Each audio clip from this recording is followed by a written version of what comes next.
We're gonna use this pump bag to check the evaporator. I think it's the other side, the staircase. It's over here. Use this pump bag to check for a leak on the evaporator on the ductless. This one right here has a 10-in-1 error code. So we're gonna check for a leak before we do anything. Line on the opposite side of the line set. And the wires, you just pump it out like this.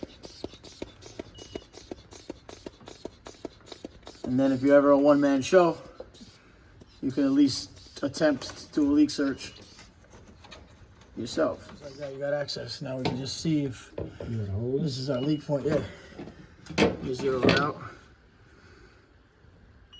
Okay.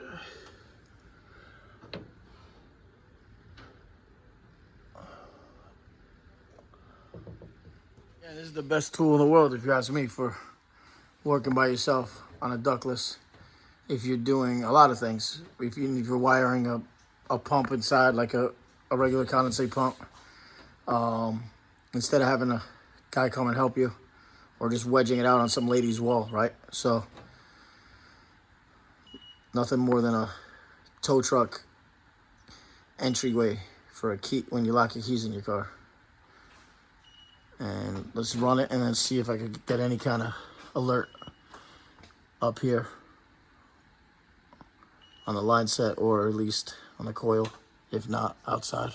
I don't show any leaks here, so what I'm gonna do now is just decompress this like that and then pull this out.